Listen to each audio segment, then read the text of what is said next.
Good evening and welcome to Undoing I Do with Stephanie and Aday. I'm Stephanie Hunnell, the owner of the Hunnell Law Group in Asbury Park, New Jersey, and your co-host for this evening. Good evening. I am Adela Sherilyn Dow, the owner of Dow Divorce Law in Staten Island, New York. Hello, how are you? Good, how are you? I am great. I cannot complain. I am so much happier now that it's bright when we come out of court or finish work. It really is. It does a lot for my mental health, having It some sure extra does. daylight hours. It sure does. I don't like this whole concept of daylight savings time, but here we are. Yep. Here we are. Oh goodness, we have a So great topic tonight tonight, huh? we're talking about do moms always get custody? And Hmm. I'm curious to know if you have seen a change in the ebb and flow of how things work with the courts. Mhm. I have. I would say probably within the last 5 to 10 years, I've been starting to see. Whew, it's sad to say the Lord. I shouldn't be able to say 5 to 10 years. Aren't I just 26 starting out? Alas, I am not 26 starting out anymore. And so within the last 5 to 10 years, I have started to see a shift in how courts think about what the baseline parenting access, or parenting time is what we like to call it, or visitation is probably the more antiquated way of referring to parents' time with their children, because you're not really visiting a child that you help to make, you are Yeah. parenting the child. But I have seen fathers getting more and more access to children, and more custody orders have been issued to fathers. And as you know, I just mentioned Dow Divorce Law. The law firm name has changed, and we are shifting our practice over to representing more husbands and fathers, and those who identify as husbands and fathers. In a with the goal being to help that shift a little bit more in cases where it is just and necessary. Yeah, I mean, I see the same thing in New Jersey, where previously, and it's I would say 5 to 10 years, but it's kind of happened pretty slowly, where I can't Mhm, pinpoint the exact time frame where things mhm, began to change. mhm, But it used to be a fight to get more than every other weekend and a dinner visit. That was like pretty much the standard. Every mhm, other weekend, a dinner visit, maybe a Monday, maybe a Wednesday, but only for like 2 hours or 3 hours that you get to pick up and mhm. have dinner literally and then bring the child home. That's Um, right. and now I'm seeing more of leaning towards a 50-50 as the starting point, even Mhm, for men, mhm. which I think is it's a huge, I mean, why shouldn't parents be equal? Why shouldn't parents be equal? You know what? There's a judge here on Staten Island who actually starts off most of her conversations about custody saying that children have a right to an equal and loving relationship with both parents. Mhm. And there was this concept in the law called the tender years doctrine, which stood for the proposition that children needed their mothers more so when they were younger, and needed their fathers less during that time period. And look, I mean, it was antiquated and it was most likely made up. Mhm. There are a lot of moms out there who, could be fine mothers, but they might not be the best parent in order to be the custodial parent. And so that presumption has been done with for many, many years, at least black letter wise, right? There's no statute that says that, right? Right. But the bias continued. The bias does continue, and so I remember a case where I was representing a husband. They might not have been married, but I was representing a dad, and the child was 2 3, was still a toddler. And the argument was that dad should not even have any overnights yet with this toddler because mom is mom, she has to feed the child, but the child was no longer breastfeeding. I mean, there was these weird arguments that were being made, and the judge made us to feel as if we were crazy for even asking for overnights at that point. The judge was like, "Look, I'm not going to make any of the visits supervised, but you can take the child for like 8 hours. You can have them for a long day, but you need to get the child home so mom can feed and put the child to bed. It was crazy. And nowadays, there's dads that are staying at home with their kids. Moms are going to work. They're the breadwinners of the household sometimes, Right. or they're just not capable of actually parenting their child. It happens. Right. So yeah, that's changed, but I still see some old-fashioned judges making some old-fashioned decisions. Let me tell you, that whole concept of breastfeeding, I mean, having been, having two kids, that whole concept of breastfeeding is very interesting. I always found it interesting because nowadays, there is not a situation where you can't express the breast milk in some way, right? So, Mhm. everybody has understanding of this concept of pumping and freezing milk and giving milk to the father and this, that, and the other. They even have contraptions where men can put on like these vests and there's breast milk in the vest and they can, simulate breastfeeding. Look, it doesn't simulate it, but okay. That's a lot. That's a lot.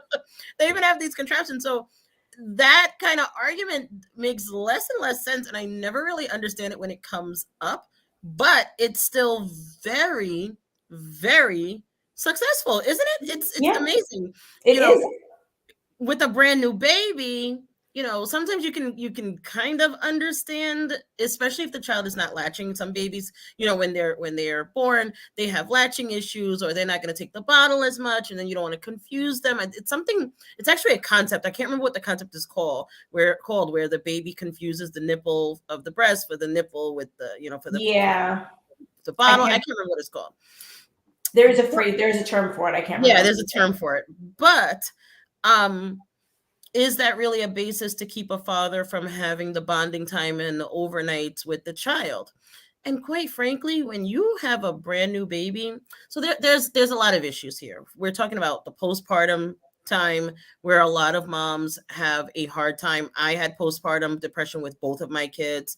I didn't somehow it did not cause me to have like a very hyper attachment to them. I was able to let them stay with other people and things like that. But some moms have postpartum in a manner that even gets them feeling guilty about leaving the child, or they're afraid to leave the child because they feel as though they're the only one who can help the child.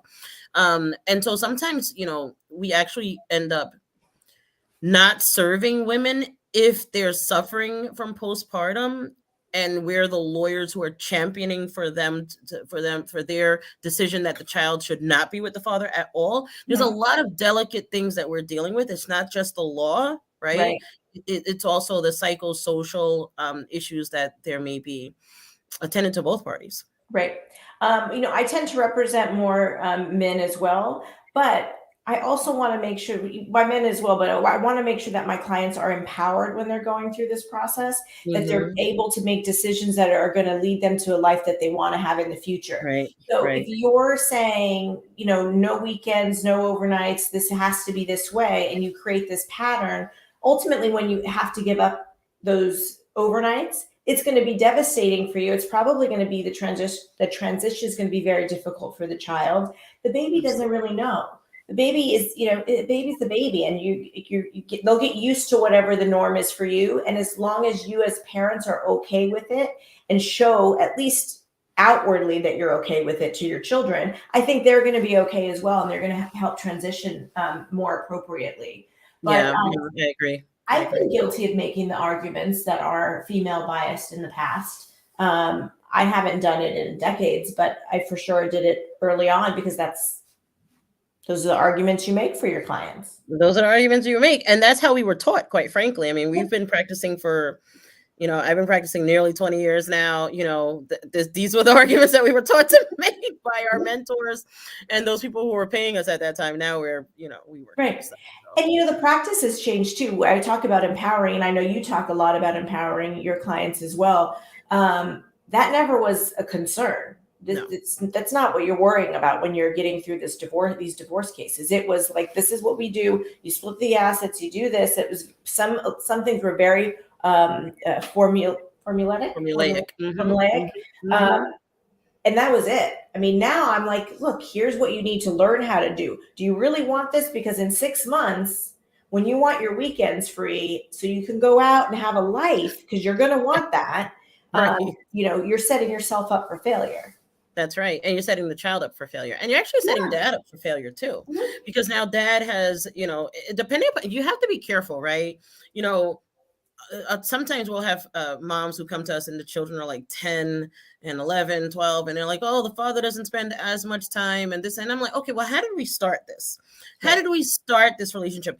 And if you're starting the relationship from the standpoint of dad can't do, right, then you're probably going to be stuck in that mold for quite some time, right? And you even have dads who come to us and say, well, you know what, I don't want to take the kids away from their mother. No, we're not talking about taking the kids away from their mother. Most cases, at least, we're not talking about taking the kids away from their mother. What we're talking about is incorporating you equally. Right. Or if there really is a situation where the mother, I mean, we've had cases where the mother really just is not going to be a proper parent because she's going to alienate the children. And quite frankly, I know that the concept of alienation isn't recognized by all courts. So I'm going to say that the mother is going to align the kids to her, right? And it's not going to foster the children's relationship with the father for no basis. There's no reason why, right? It's just to eliminate the father from the children's lives. That's a situation where you can't just let that happen and say, oh, well, she's a great mom, she's better, it's better for her. No, somebody who aligns children to their side of the box is not a great parent, mom or dad. Okay, they're selfish.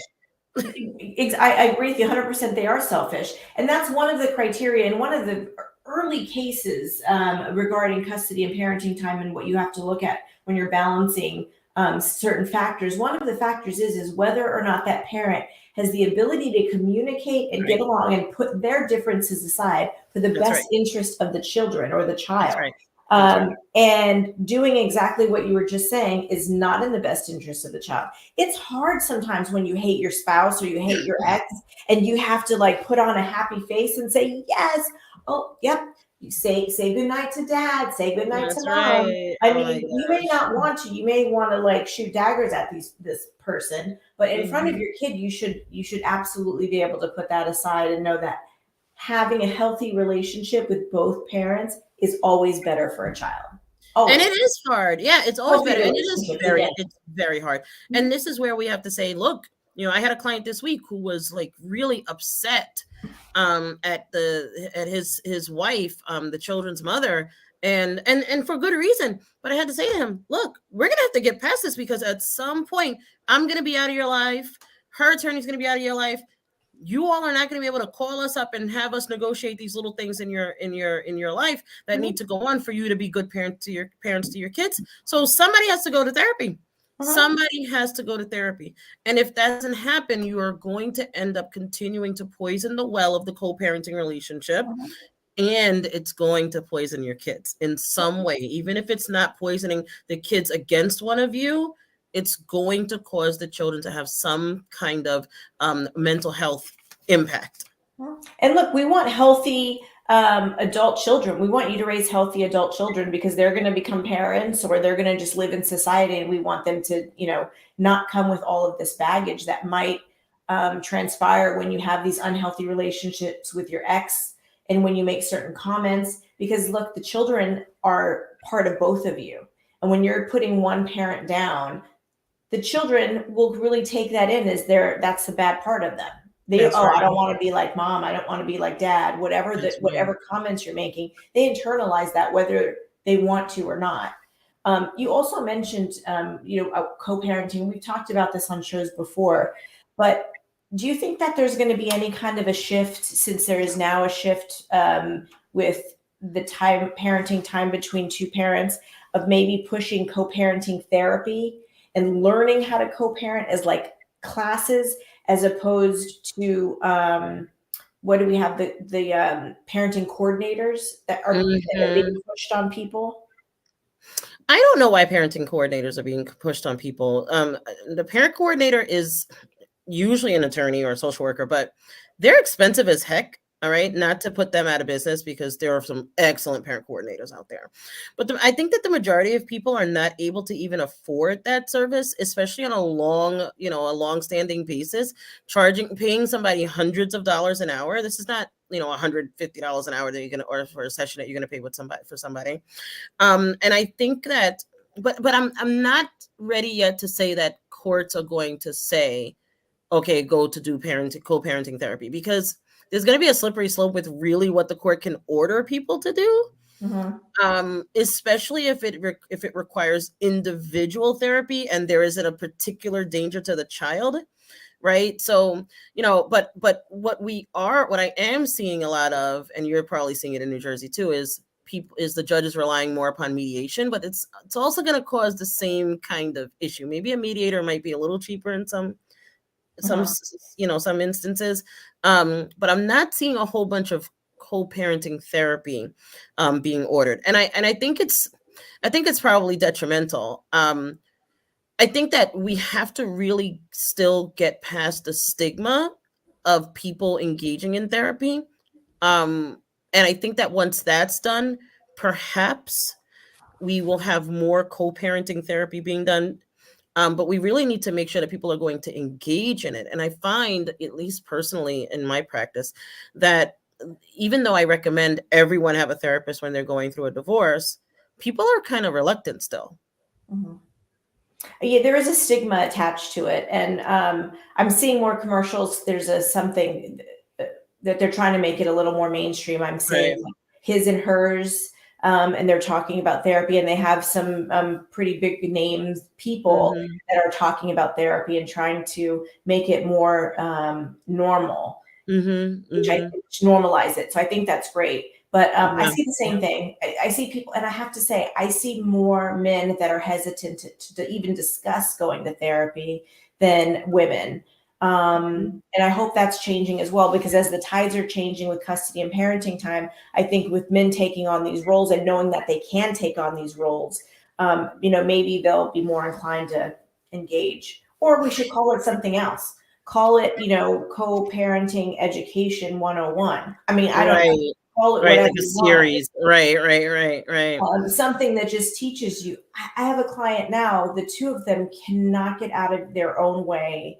They spend so much money on attorneys. The court has now ordered a parenting coordinator. So now they're going to have a third party making decisions for them, as opposed to them learning how to communicate with each other. Because one of them will send like, 1,000-page email, and the other one sends like 2 sentences. And that's how they communicate.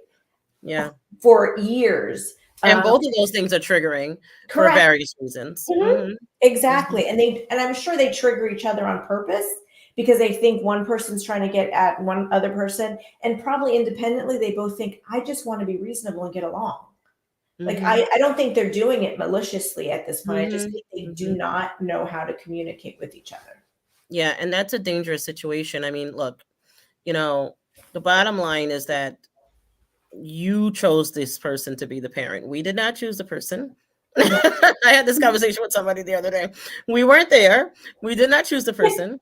But now you're in it. And so you don't want to have a situation where you're losing custody of your child, because quite frankly, it's no longer the days where somebody has to be like a cocaine addict in order to lose custody, right? This is no longer that situation where moms basically have to be beating their kids in order to lose custody.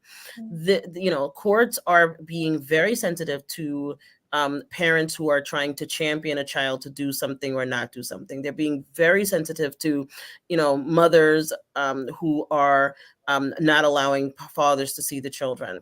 And they're being very sensitive also to repeat applications in front of them for different types of relief. So those, having a different type of ear on the court, right? A younger generation of judges on the court is changing the way custody and visitation matters are dealt with. I agree.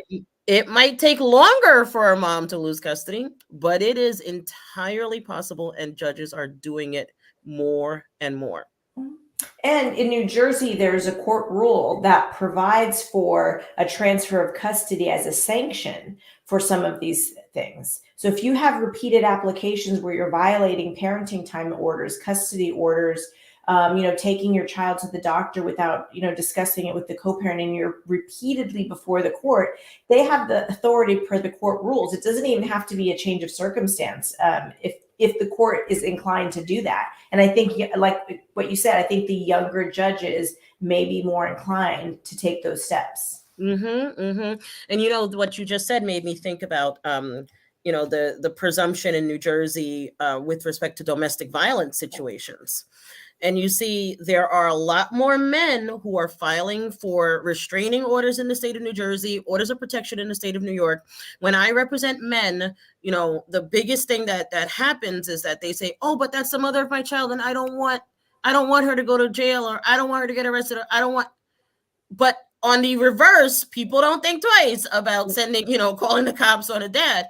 And what you have to realize is that in the state of New Jersey, and tell me if I'm wrong, there's a presumption that the person who has the order of protection, or we call it orders of protection in New York, but the person who has the restraining order against them is presumed not to be the suitable person to be the custodial parent, right? Yep, that's correct. It's exactly right. And you can lose custody on a temporary restraining order. If you go in for a restraining order, the courts, I don't know how often they do it now, but they were automatically doing there's no parenting time until we figure something out. The argument is that if the kids were there, then maybe there's an issue. But if the kids were not there and something happened, that shouldn't impact custody and parenting time. But it does. Judges were saying automatically, if the person came in, and in New Jersey, they come in for the temporary restraining order, it's ex parte, which means the other person does not have to be there. It's just a one-sided story of this is what happened according to me, and this is why I should have, full custody and the temporary restraints and kicked out of the house, all of that. And that presumption still exists. And we don't have that presumption in New York necessarily. But judges can certainly be swayed, right? You can definitely be persuaded.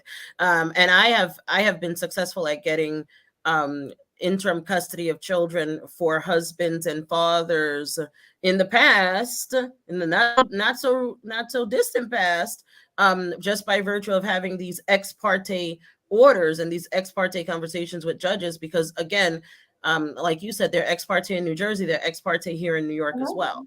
You go in and you tell your story. And here's the thing. People are just people. Judges are people.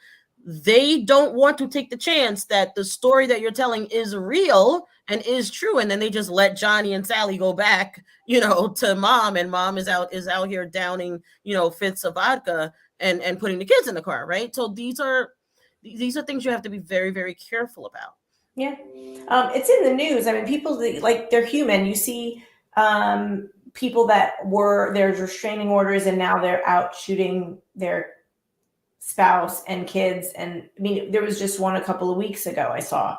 Oh my goodness. So the worst case scenario is for a judge to think that I don't grant a restraining order and something terrible like that happens. Right. They're weighing that on their conscience as well. I'm sure I would be. Yeah, I would be too. I would be too.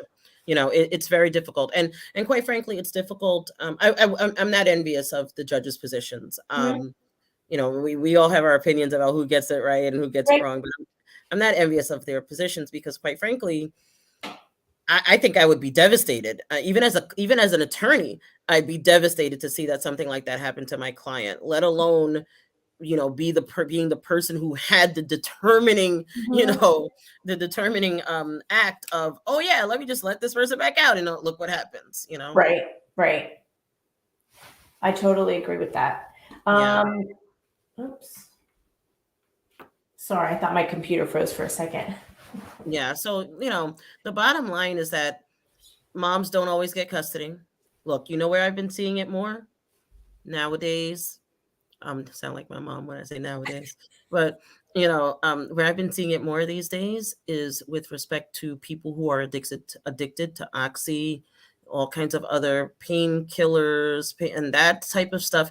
You used to see people saying, "Oh, somebody has a cocaine habit," and but now with all of these pain medications, the oxy, the what is it, the oxycodone, and all this other stuff, these opioids, Yeah. where people are having, an ankle surgery and then they're getting addicted. There's a lot of soccer moms and a lot of stay-at-home moms who are becoming more and more addicted. There are I saw a story the other day about an educator. The woman had a doctorate and was a minister in her church, and she Mhm. became addicted, and we're seeing that more so. Yeah. um Also seeing more alcoholism with respect to moms. And I had a client of mine a few years ago who said to me, yeah, she's an alcoholic, this, that, and the other. And I said, you got to fight for custody. And because fighting for custody was going to be so expensive, he decided not to do it. And the woman ended up in a shelter with the kids. Thank God it was just that she ended up in a shelter. Thank Right. God it wasn't that she, that the kids were driving the wrong way on the Taconic. Remember that Hmm. situation? Yeah. Because the mother was an alcoholic. Fathers say to me all the time, "Is there really a chance that I can get custody?" If you have a great co-parent on the other side, maybe you're not going to get full custody. But if you have a not so great co-parent on the other side and they're not facilitating the relationship, or they are simply living their life in a way that is very clearly not beneficial to the children, you're far more likely. And don't let well, I can't tell you what to do, but I can't see myself letting the cost of something like that stop me from saving my kids. Mhm. Personally. We've had this conversation on another show. I We did. remember Yeah. where we were talking about this and the danger if you don't bring in the application at the time that these incidents are happening, and then the court later finding that you essentially co-signed the behavior because you let it happen and you agreed to whatever custody arrangement you agreed to, Right. knowing that your ex-wife is an alcoholic, is driving Right. drunk with the children, is popping pills. I represented a dad recently that the ex-wife was a nurse and began taking oxy and pain medications, and then started doctor shopping, and then started stealing meds from the hospital. Lost her job. I mean, all of that. It Yeah. was, and she Yeah. was a successful nurse for many, many years. Yeah. So Yeah. Yeah. Yeah. Those, I mean, it's just amazing how powerful that stuff is, and how quickly it can take somebody down. But yeah, dads, if you know that there's stuff going on, you have to realize that even in situations where it's not as bad as somebody being an alcoholic or something like this, if you allow these things to go on and you know that the person is withholding the child, and and all this stuff has been going on, then you sign on the dotted line for this parenting plan while you know that this person is withholding your kid, you're going to come back and say, oh, she's been withholding the kid the whole time. Okay, so where's the change of circumstances then? Because we have to exactly. demonstrate that there's a change of circumstances before we get to the best interest analysis as to whether the child should be moved. Yep, that's the first prong. You have to get to that. And if there's Mhm. no change of circumstances, you don't even get to the decision. I mean, or the discussion, excuse me, of whether or not a move is better for the children. That's right. That's right. So, you don't want to put yourself into situations where, just to save a buck or even just to save aggravation, you're not championing the rights for your kids. Mhm. Moms are not always getting custody. And shout out to those moms who are out there doing what they need to do, getting the kids to their fathers. Shout out to the fathers who are out there doing what they need to do, Yeah. co-parenting, giving mom the help that she needs, or giving their ex the help that they need in order to raise excellent children. Mhm. These kids are our future. That sounds so cliche and so passe, but they really are. We are raising the people who are going to be taking care of us when we're old and gray. So we need to do the right job. Yes. They're going to be running our country. I mean, Right. the older, Right. the younger everybody that's doing things like doctors and legislatures are getting younger and younger, but they're going to be running our country. So we want to make Yeah. sure they're healthy, well-adjusted human beings. That's right. That's right. Because I mean, I don't want no problems later. Come on now. Come on. I just want to be Um, living peacefully in my old rocking chair or something. you better be nice to your two. Okay, I need to be nice to everybody's kids because they have to get married and everything. Listen, come on now. Let's have some healthy people. Oh, well, this was fun, and I look forward to seeing you in 2 weeks. See Thanks, you everybody, for then. joining us, and don't forget to like, share, and subscribe on YouTube. Thanks for watching. Bye.